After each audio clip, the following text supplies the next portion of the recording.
vamos allí a Romanos capítulo 9, versos 14 al 24. Eso va a ser nuestro tema de estudio hoy. No sin antes recordar lo que la palabra de Dios nos decía, ¿no?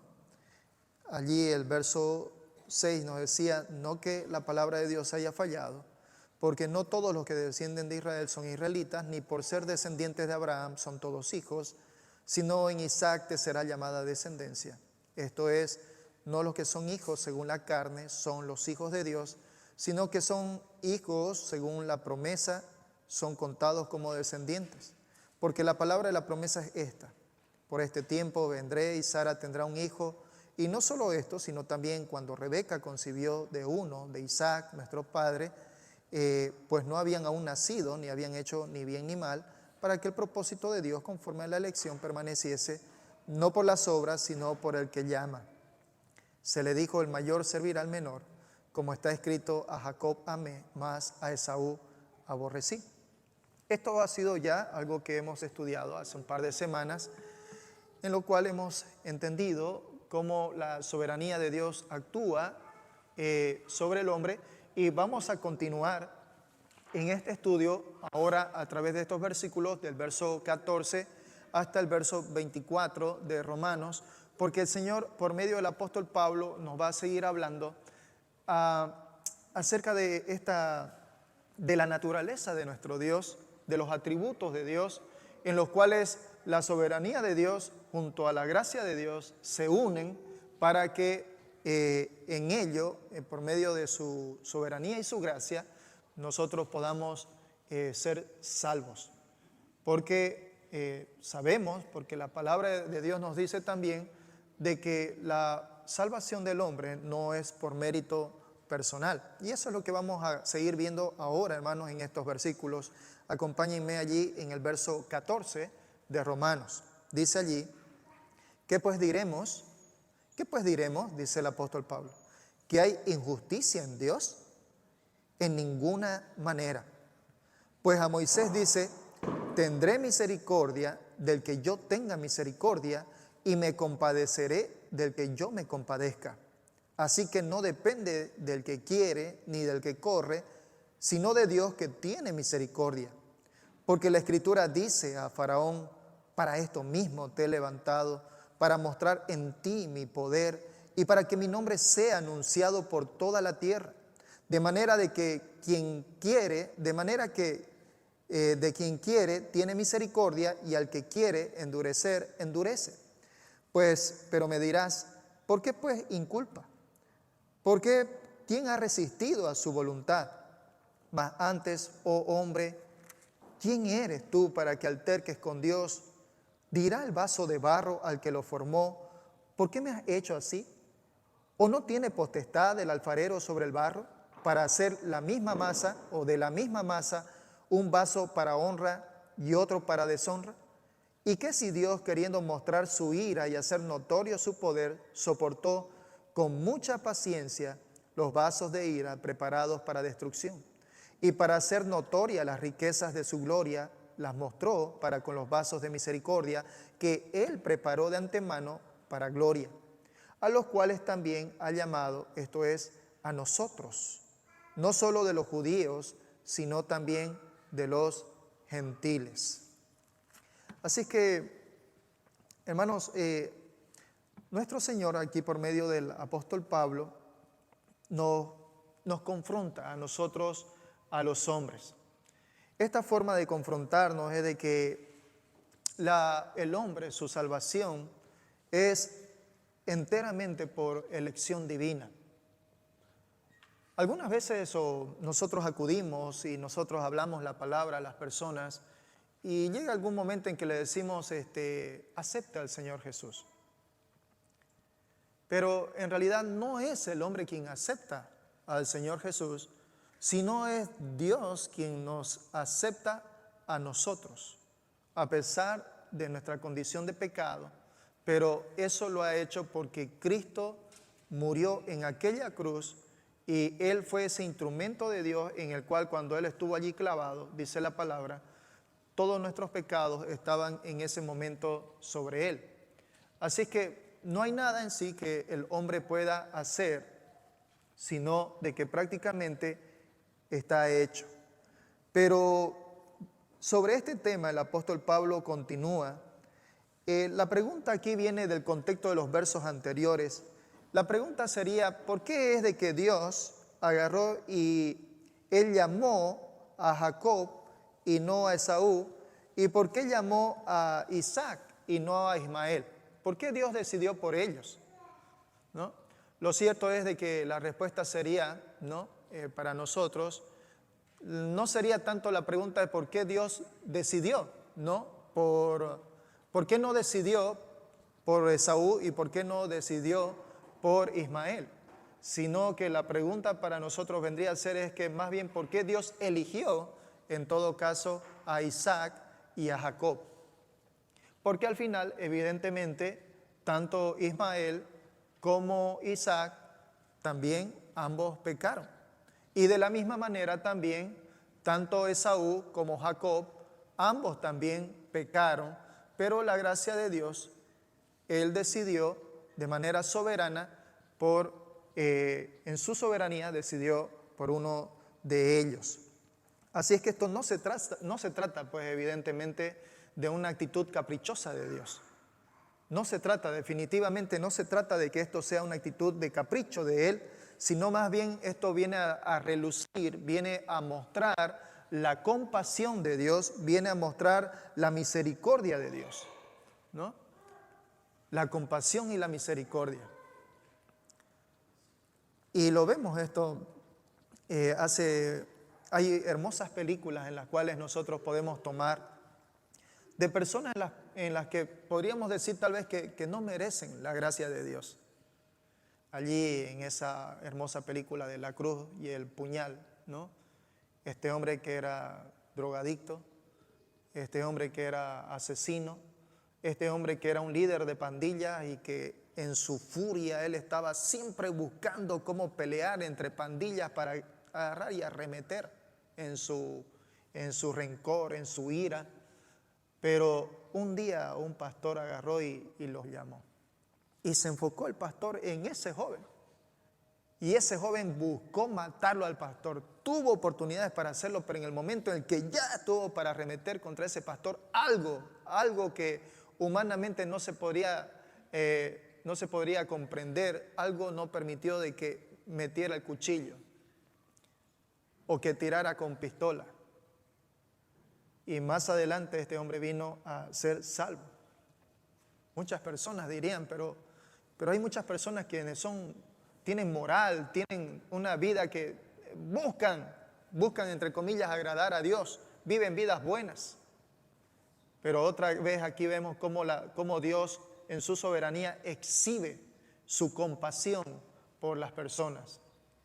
Y la palabra de Dios, como ya lo hemos visto antes, dice de que Él, todos, dice, están condenados, tanto judíos, gentiles como personas moralistas, todos están condenados delante de Él, pero también su gracia, su misericordia está allí para nosotros. En los versos 14 y 15 de este verso 9 dice, ¿qué pues diremos? ¿Hay injusticia en Dios? En ninguna manera. Pues a Moisés dice, tendré misericordia del que yo tenga misericordia y me compadeceré del que yo me compadezca. Miren cómo en este texto nosotros tendríamos que irnos al contexto de por qué fue que Dios le dijo eso a Moisés. Y tendríamos que irnos allí a Éxodo capítulo 32 y también parte del capítulo 33, porque en estos versículos nos muestra un episodio bastante significativo. La Biblia nos muestra, Moisés está allí arriba y con el Señor está dándole las tablas de la ley, el Señor está escribiendo con su dedo los mandamientos, y por el otro lado, mientras Moisés está allí en la presencia de Dios, por el otro lado el pueblo está abajo, están esperando a Moisés, y el pueblo dice que se cansa, y le dicen allí a Aarón, ¿qué habrá pasado allá con Moisés? ¿Qué habrá pasado con él? Aarón, haznos dioses que vayan delante de nosotros. Y Aarón obediente, ¿no? El sumo sacerdote agarra y dice, tráigame lo que tengan de oro, sus aros, tráigame, vamos a hacer algo. ¿Y qué es lo que llegan a hacer? Un becerro de oro. Y mientras Dios está allá con Moisés, en este otro lado se está escuchando como un montón de cosas que aún incluso Moisés dice, parece que están atacándonos. Y Dios dice, no es que están atacando, baja, porque están ahorita en un holgorio allá abajo, ¿no? Y Moisés tiene que bajar, y hay una fiesta, y hay una adoración, una idolatría allí, un becerro de oro. Y Moisés se enoja tanto que agarra y tira las tablas de la ley. Es una señal evidentemente de enojo, de frustración, de indignación. Entonces agarra a Moisés y dice, cada uno contra su hermano. En ese momento 3,000 personas mueren. Pero allí es donde Moisés agarra y le dice al pueblo, ustedes han hecho mal. A Aarón le dice, Aarón, ¿qué es lo que hizo este pueblo contigo? ¿Por qué fue que hiciste esto con ellos? Aarón lo único que dice es, ¿no? Ay, es que tú, hermano, sabes este pueblo cuán duro es de corazón. Así es que Moisés tiene que volver a subir de nuevo y tiene que ir allá a la presencia de Dios y tiene que interceder delante de Dios. Es interesante la manera como Moisés, cómo se describe. Moisés le dice, Señor, por favor, perdona a este pueblo. Perdona a este pueblo. Porque si no perdonas a este pueblo, sácame a mí de tu libro, sácame, quita mi nombre del libro. Así que miren ustedes cómo se observa la justicia de Dios acá, la misericordia de Dios.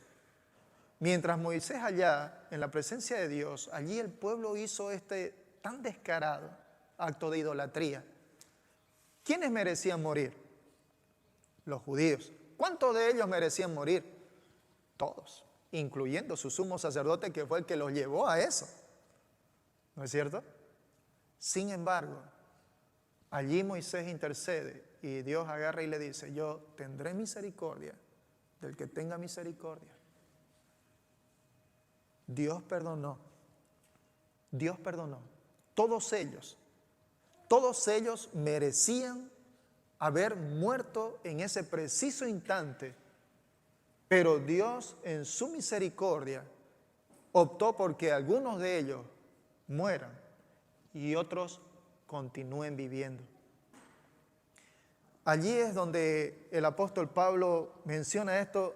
Oigan, de ninguna manera que haya injusticia en Dios. Miren el ejemplo de Moisés. Ese ejemplo de Moisés está allí en el capítulo 33, verso 19. Tendré misericordia del que tendré misericordia y seré clemente para con el que seré clemente. Así que evidentemente nosotros no podemos evidentemente encontrar ninguna falta en ello en Dios. Definitivamente. Si nuestro Dios no haya sido misericordioso, Israel haya perecido justamente. Con toda la justicia de Dios, Israel haya perecido por su justicia. Dios tenía todo el derecho absoluto de condenar a ellos, pero también Dios en su soberanía también podría salvar a ellos según a Dios le pareciera pertinente a él hacerlo. Y eso fue justamente lo que Dios hizo. En su soberanía, nuestro Señor agarró y perdonó la vida. Él actuó con gracia, ¿no? ¿Por qué? Porque su soberanía, como ya lo mencioné hace un momento, su soberanía y su gracia son increíblemente compatibles para con el hombre. Así es que, hermanos, definitivamente no hay ningún tipo de injusticia en Dios. Porque todos nosotros, todos los hombres, dice la palabra, todos somos pecadores. Todos merecemos la condenación. Ninguna persona es ofendida o tratada injustamente si Dios decide condenarlo. Ninguna persona. Eso verdaderamente es la justicia de Dios. Su misericordia hacia cualquier persona es puramente una obra de su gracia. El Señor, hermanos, aquí nos muestra esto. Él decidió a pesar de que el pueblo de Israel merecía la muerte, sin embargo, Él actuó con esa gracia y Él perdonó en ese tiempo, en ese momento, o por la intercesión de Moisés, Él perdonó la vida de ellos. Así que esto es lo que nosotros, hermanos, podemos ver aquí en este primer punto del verso 14 y 15, en el cual este punto es de que la justicia de Dios definitivamente no para nada no se pone en duda. Tendríamos ahí, hermanos, y eso yo les animo a que ustedes puedan leer en sus casas todo ese texto del Éxodo, capítulo 32 y capítulo 33, ¿no? De cómo es de que este pueblo realmente se excedió para con Dios, ¿no? Se podría usted imaginar allí, porque cuando lo leemos podemos imaginarnos esa situación. Allí Moisés con Dios y Dios haciendo las tablas y el pueblo del otro lado allí está, ya nos cansamos, ¿no? ¿Qué vamos a hacer?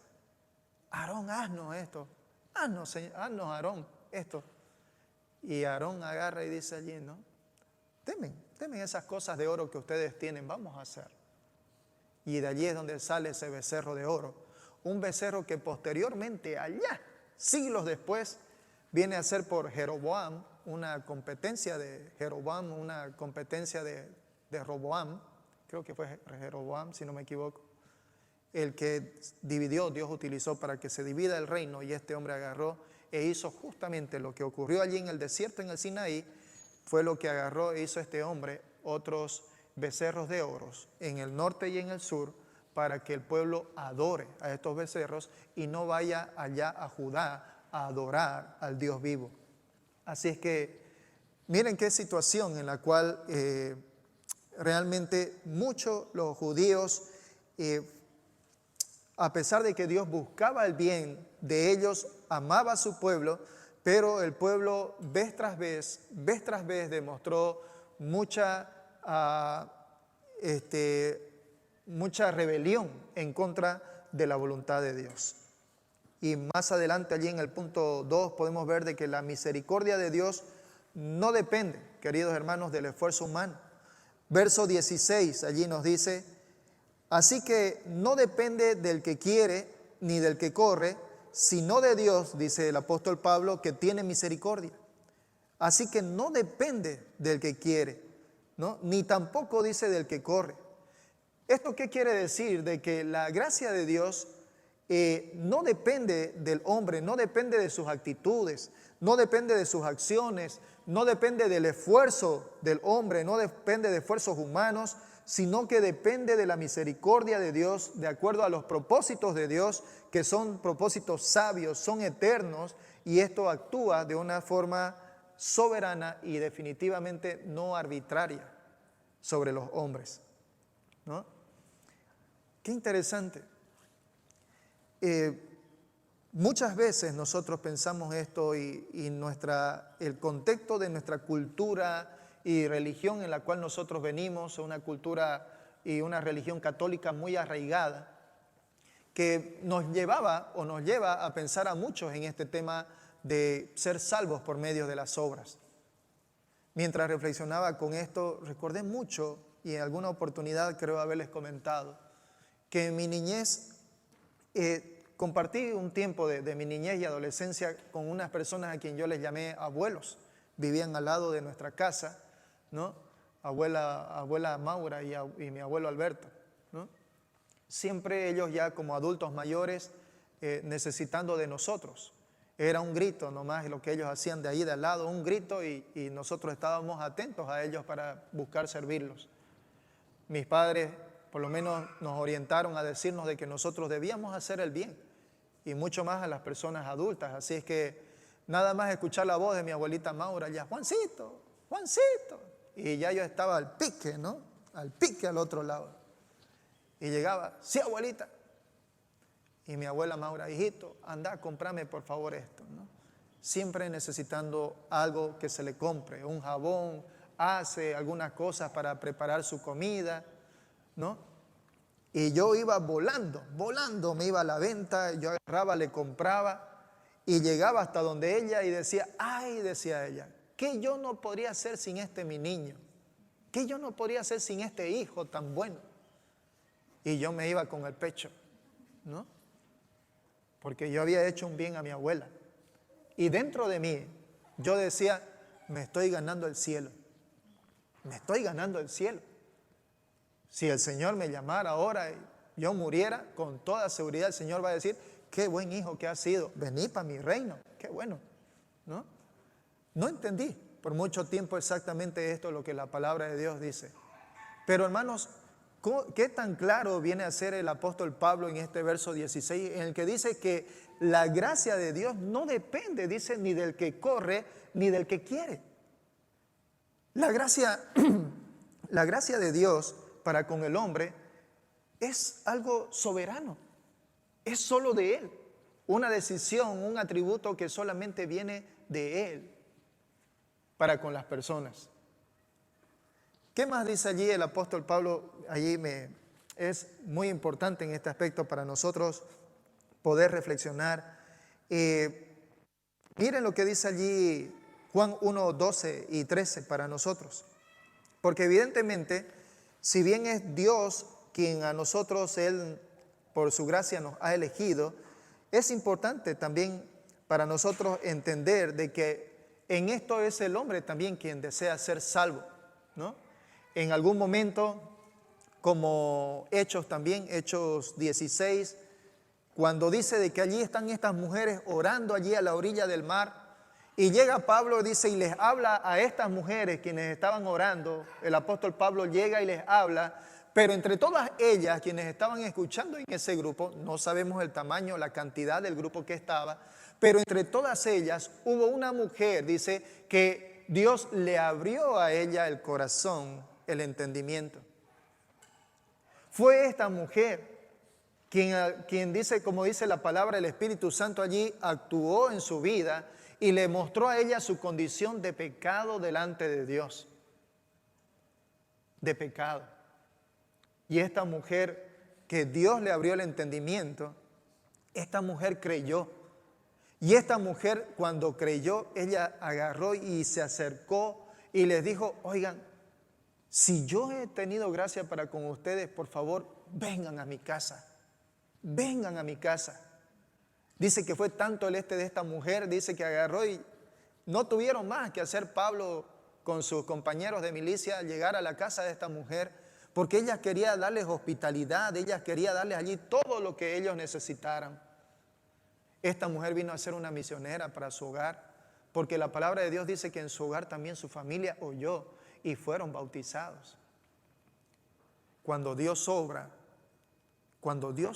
en la vida de la persona, esta persona se ve a sí misma en la condición de pecado en la cual se encuentra, delante de la santidad de Dios, que no hay absolutamente ningún punto de comparación entre el estado de pecado del hombre y la santidad perfecta de Dios, y que el hombre necesita de Dios para ser salvo.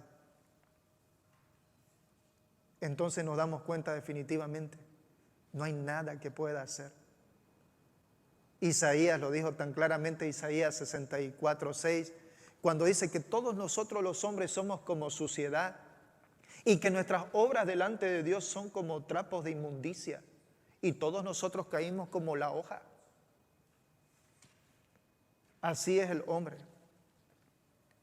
Así es el hombre en su estado normal y natural, cuando Dios allí simplemente permite que las cosas se vayan dando. En Juan capítulo 1, verso 12 nos dice allí, de que mas a todos los que le recibieron, a los que creen en su nombre, les dio potestad de ser hechos hijos de Dios, los cuales no son, y miren esto, verso 13, los cuales no son engendrados de sangre. Quiere decir esto de que no es por una herencia racial o étnica, ni de voluntad de carne. Quiere decir que esto no viene a ser un deseo personal natural del hombre, ni de voluntad de varón. Quiere decir que no es por un sistema de normas, de tradiciones o algunas cosas hechas por los hombres, sino que dice que la salvación del hombre es obra de Dios. Es obra de Dios. Y Tito también, en Tito capítulo 3, verso 5, nos dice Tito, Pablo le dice a Tito, y también para nosotros, para la iglesia, dice: Dios quien nos salvó, no por obras de justicia que nosotros hubiéramos hecho, sino por su misericordia, por el lavamiento de la regeneración y por la renovación en el Espíritu Santo. La obra de Dios es la que justifica al hombre y regenera al hombre. La regeneración viene porque este hombre que antes estaba reservado para condenación, Dios toma a este hombre en su soberanía y su gracia y lo pone de este lado, bautizándolo, haciéndolo parte de la iglesia universal, porque el Espíritu Santo agarró y hizo una regeneración en su vida, en su interior, en lo profundo de su ser. Hizo una metanoia, un cambio de mentalidad, en el cual mostró al hombre su condición. Y el hombre llegó solamente a una situación: estar de rodillas delante de Dios y clamar a Dios, porque Dios sea bueno, misericordioso con él. Hermanos, todos nosotros quienes estamos aquí hemos recibido esa gracia. Si somos hijos de Dios es porque hemos sido regenerados. Si somos hijos de Dios es porque Él ha hecho eso en nosotros. Usted ni yo, ningún mérito personal tenemos. Pero qué lindo es poder haber experimentado en nosotros mismos, en nuestra propia carne, haber experimentado esa obra de regeneración que Dios ha hecho en nuestras vidas por medio de su Espíritu Santo.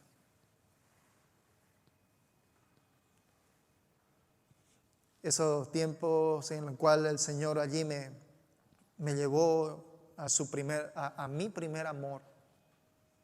Hermanos, qué lindo tiempo fue. Tiempo en el que agarraba la Biblia y agarraba y me ponía, y hermano, no paraba. Capítulo tras capítulo. Oración, intensa oración, llanto, porque me veía a mí mismo en mi pecaminosidad y veía la grandeza de Dios, su justicia de Dios, su misericordia de Dios. Y en todo eso el Señor iba regenerando, cambiando, limpiando, sanando. Porque eso era el proceso, y es lo que la Biblia nos llama el proceso de la santificación en nuestras vidas. Y eso, hermanos, es lo que nosotros no debemos de permitir, que eso se corte. Porque de pronto vienen ya allí en nuestra humanidad, ya viene nuestra naturaleza de pecado, en lo que Satanás trata de cortar de nosotros el gozo.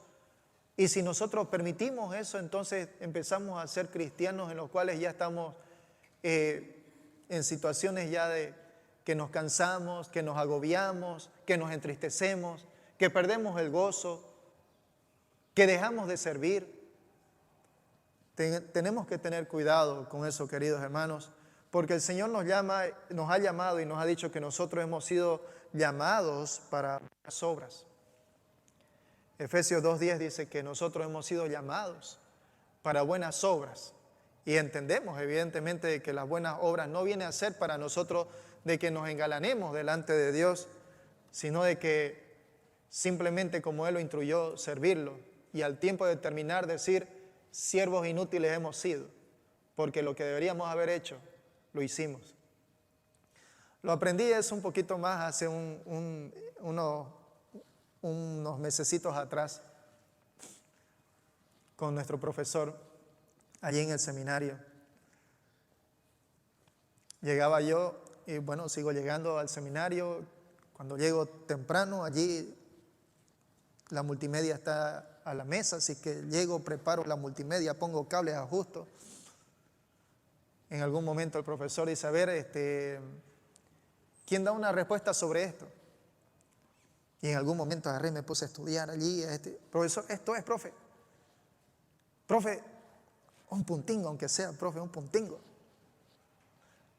Y me mira, hermano, recuerde ese texto. Siervos inútiles somos, porque lo que deberíamos haber hecho lo hicimos. ¿Tengo algo que recompensarlo?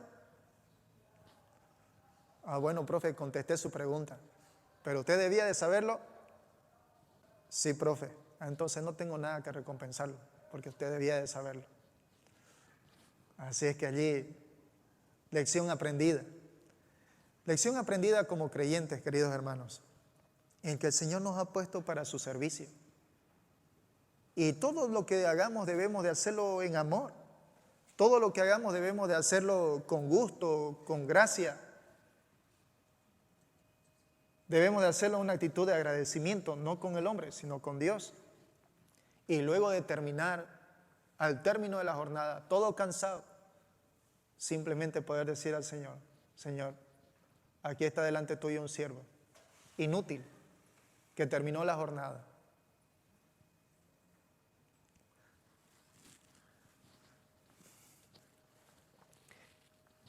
Allí nos muestra, la elección de Dios también debe ser confirmada por la fe del hombre.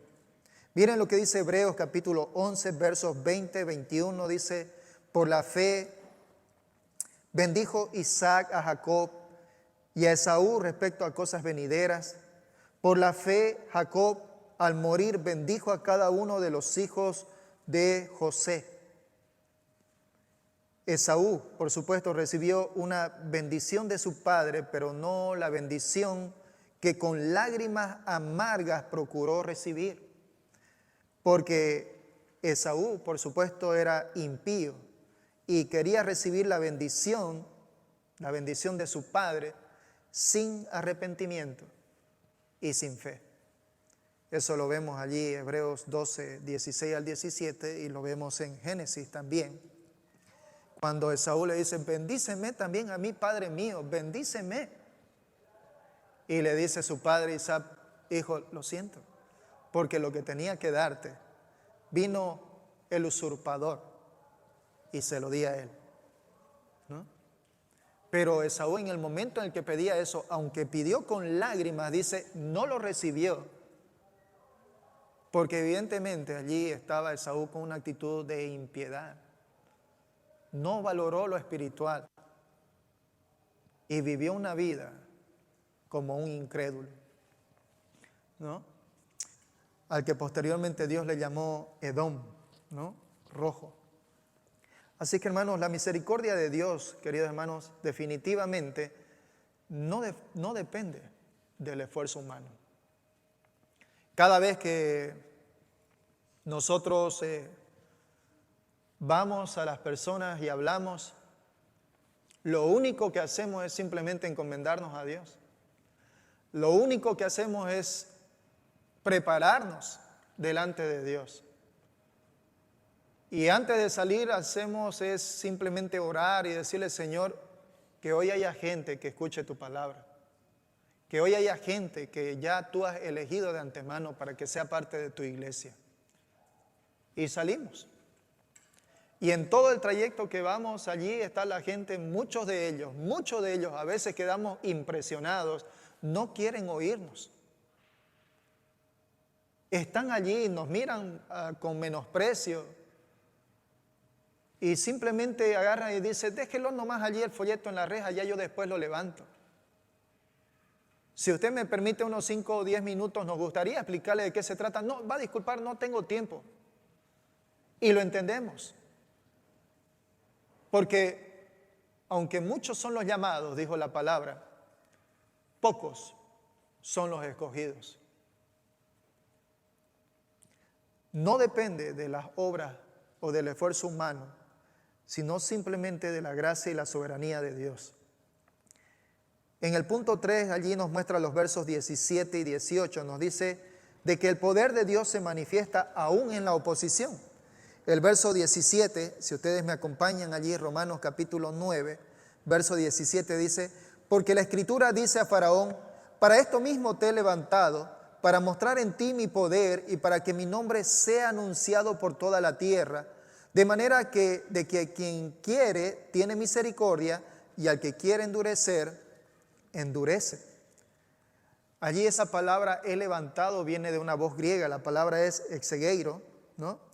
Y pone más o menos, da una alusión en que Dios pone a alguien allí al frente, Dios levanta a alguien, emplea a alguien, ¿no? Lo pone en ascenso, principalmente con lo que nosotros vemos, estas personas históricas, Carlomagno, Napoleón Bonaparte y personas las cuales nosotros conocemos que fueron puestos allí, de la misma medida, dice Dios, de una manera intencional, Dios agarró y levantó a Faraón, que la historia más o menos da a mostrar de que haya sido este hombre llamado Amenhotep II, el faraón en aquel periodo de tiempo. Levantó ahí, el Señor lo elevó a él en la soberanía de Dios, lo elevó a él a una posición de preeminencia, de poder. Dios levantó a este hombre en un momento histórico y tenía, por supuesto, para Dios un doble propósito cuando Dios hizo eso. Número uno es que él estaba en este propósito de liberar a Israel de la esclavitud. El primer propósito de Dios al levantar a Faraón tenía de que Dios iba, a pesar de todo el poder que le dio a este Faraón y que este Faraón no entendía, es de que Dios, a pesar de ese poder humano de este hombre, Dios iba a sacar a Israel de la esclavitud de Egipto. Y segundo, al hacer esta obra, Él iba a mostrar por el otro lado su poder. Y lo vemos allí. Qué interesante cuando nos dice allí de que Dios endureció, ¿no? Esto no, la palabra endurecer aquí, lo que quiere decir es de que Dios agarró y no limitó, porque por un lado dice de que Dios endureció a Faraón y por el otro lado dice que Faraón mismo se endureció a sí mismo. Lo que quiere decir es que Dios no le dio ningún tipo de limitación a Faraón. Simplemente permitió Dios que Faraón saque todo aquello que tenía dentro de sí mismo y que lo saque a relucir. Su incredulidad, su soberbia, su enojo, su ira y todos estos aspectos que tenía dentro de él mismo fueron lo que Dios hizo, permitió dándole ningún tipo de limitación para que Faraón demuestre realmente lo que era en su esencia, en su naturaleza como persona. Y vemos por el otro lado allí a Dios en su poder, dándole las plagas, plaga la una, la otra, al final la última plaga. Y en todo esto se pueden imaginar, creo que nuestro país, Bolivia, estaba en mucho mejor condición a lo que cuando ellos terminaron en la 10ª plaga. Porque terminaron un país totalmente devastado en población, en aspecto económico, agrícola, en todo aspecto. Egipto quedó devastado, porque Dios en cada una de ellas, Dios fue mostrando poco a poco su poder, dándole la oportunidad a Faraón de que haya arrepentimiento en su vida, pero lo único que relució de él fue en cada oportunidad cada vez más soberbia. Hasta que al final salió Israel de Egipto y no contento con eso, Faraón agarró y se fue todavía a quererlos alcanzar para destruirlos.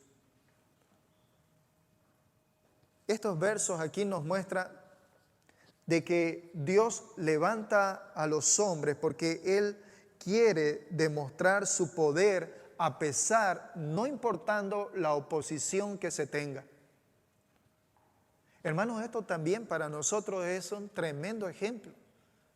Nosotros también ahora, quienes hemos estado en este tiempo clamando al Señor, Señor, ayúdanos. Señor, por favor, sé misericordioso en esta situación en la que estamos viviendo, a nivel social, a nivel político, a nivel económico en nuestro país, Señor.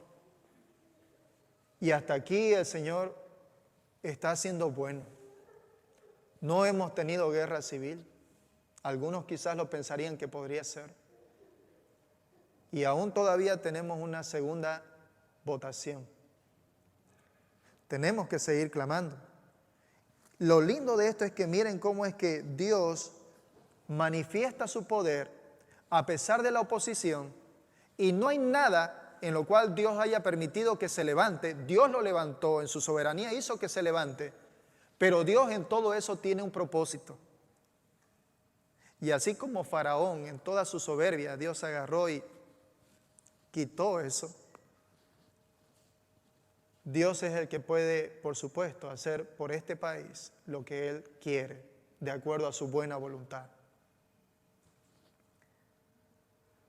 Así es que miren allí esta situación de Faraón. Él estuvo orgulloso, él fue arrogante. Sin embargo, nuestro Señor demostró que su poder era mucho, mucho más grande que el poder que aún Satanás tenía, o lo que aún Satanás había hecho por medio de los hechiceros, quienes hicieron algunos prodigios delante de Faraón. Y Dios hizo todas esas obras en su poder, ¿no? Así es que la palabra allí nos muestra esto. Dios no puso incredulidad en Faraón, ¿no? Fue el mismo Faraón que simplemente actuó de acuerdo a como él era. Alguno quizás allí podría decir, ¿no? ¿Cómo es que Dios hizo esto? Recuerden Santiago 1:13. Santiago 1:13 dice, cuando alguno es tentado, no diga, dice, de que es tentado de parte de Dios, porque Dios no puede ser tentado por el mal, ni Él tienta a nadie. Dios no tentó absolutamente en ninguna forma a Faraón. No fue que Dios puso en Faraón soberbia, o que Dios puso en Faraón incredulidad, o que Dios puso en Faraón orgullo. Nada de eso. Lo único que Dios hizo fue simplemente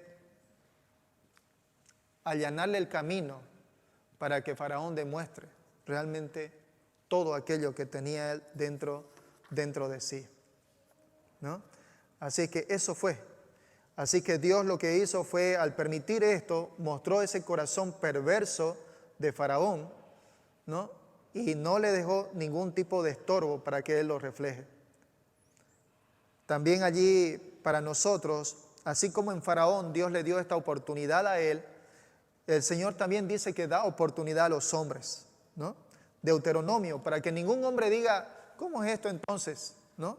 ¿Cómo es esto de que Dios entonces, si Él elige, entonces ¿por qué me inculpa?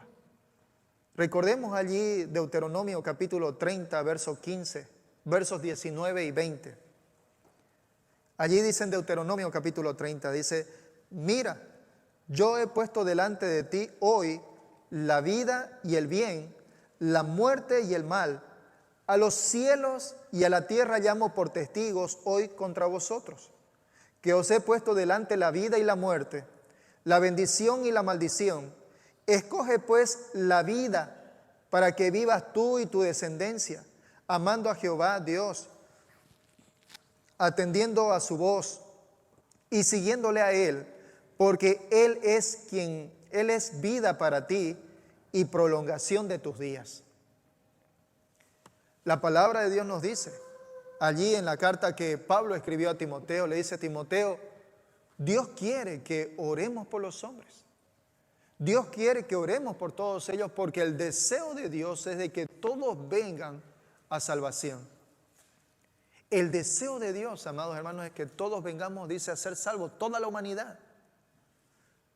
Pero también Dios agarra y permite al hombre que el hombre tome decisión acerca de su vida. Ninguno va a ir delante de Dios a tratar de justificar su incredulidad. Ninguno va a llegar delante de Dios a justificarse en decirle algo a Dios acerca de que por qué Él no vino a ser salvo. Un día, dice la Biblia, todos estaremos allí delante de Él. Lo lindo como lo expresa allí Filipenses capítulo 2, versos 8 al 11, dice de que a Dios le agradó de que toda la humanidad estaremos delante de nuestro Señor Jesús de rodillas y todos exaltaremos su nombre. Ninguno va a quedar sin hacerlo. Así que, hermano, qué lindo para nosotros es poder tener esto en nuestra mente, y recordar de que un día vamos a estar delante de Él. El último punto, el punto 4, nos dice de que el alfarero soberano, allí el alfarero soberano y los vasos de su gloria, versos 19 al 24, nos dice aquí en este texto, porque me dirás, ¿por qué pues inculpa? ¿Por qué quién ha resistido a su voluntad? Mas antes, oh hombre, ¿quién eres tú para que alterques con Dios? ¿Dirá acaso el vaso de barro al que lo formó, ¿por qué me has hecho así? ¿O no tiene potestad el alfarero sobre el barro para hacer de la misma masa un vaso para honra y otro para deshonra? ¿Y qué si Dios, queriendo mostrar su ira y hacer notorio su poder, soportó con mucha paciencia los vasos de ira preparados para destrucción y para hacer notorias las riquezas de su gloria, las cuales mostró para los vasos de misericordia que Él preparó de antemano para gloria, a los cuales también ha llamado? Esto es a nosotros, no solo de los judíos, sino también de los gentiles, no solo también de los judíos, sino también de los gentiles. Miren aquí, amados hermanos, en esta situación, poniendo quizás como ejemplo dos personajes a los cuales hemos venido hablando, Moisés y Faraón, ¿no? Ambos pecadores, ambos asesinos, porque la Biblia dice de que Moisés mató a un egipcio y los egipcios mataban sin problema, ¿no?, a los israelitas. Ambos pecadores, ambos asesinos, ambos estaban allí por igual, ambos testigos oculares a propósito de los milagros de Dios, pero sin embargo la Biblia nos muestra, uno fue redimido y el otro simplemente no lo fue. ¿Quién fue redimido? Moisés. ¿Y quién no lo fue? El faraón, ¿no? Dios levantó a Faraón con el objeto de revelar su propia gloria y su gran poder. Dios tuvo misericordia de Moisés con el fin de usarlo para liberar a su pueblo Israel. Faraón fue un gobernante, mientras que el pueblo de Moisés estaba conformado por esclavos bajo el mandato de Faraón. Moisés recibió misericordia y compasión de Dios. Esa fue su voluntad. La obra del Señor es soberana y Él actúa por entero conforme a su voluntad para cumplir sus propósitos. Hermanos, no hay nada, absolutamente nada que se escape de las manos de Dios. No hay nada. Toda esta situación que está ocurriendo en el mundo no pasa desapercibido para Dios. No es algo que le tome de sorpresa a Él. No le toma por sorpresa. Todo lo contrario, la palabra de Dios nos muestra que todo va yendo de acuerdo a sus propósitos, a los cuales Él de antemano ha establecido. Y en la medida que todas estas situaciones van pasando en el mundo, Dios va mostrándole al hombre su condición delante de Él. La condición del hombre que, como muy bien lo dijo Pablo en sus cartas también escritas, de que en los postreros tiempos habrán hombres amadores de sí mismos, adúlteros, fornicarios, ladrones y muchas otras cosas más. Hombres de carácter terrible. Oigan, yo no sé si usted se está dando cuenta, pero la tecnología está mostrando justamente esto. La tecnología está cada vez más mostrando hasta dónde el hombre puede en esa impiedad llegar, que no tiene límites. Dios está mostrando todas estas cosas. Necesitamos evidentemente de Él, pero lo importante que podamos entender, queridos hermanos, es que dice, nosotros somos creación de Dios. ¿Quién va a poder estar delante de Dios y decirle, Señor, es que esto, Señor, tú, ¿no? Señor, ¿por qué esto tú aquí? Nadie, nadie. Todos, dice la Biblia, todos somos sus criaturas. Él nos formó, Él nos hizo, ¿no? Él nos hizo conforme a como Él ha querido. Pero a cada uno, dice la palabra, es dada la oportunidad de oír el Evangelio y de venir a salvación. Bien, hermanos, ¿qué aprendemos con esta enseñanza que el apóstol Pablo nos habla en estos versos 14 al 24? Número uno, amados hermanos, es que la gracia y la soberanía de Dios están dadas para el hombre, para darle salvación. Otro aspecto que estamos aprendiendo es que el hombre no puede salvarse a sí mismo. No se trata de que él pueda salvarse, es Dios quien lo hace.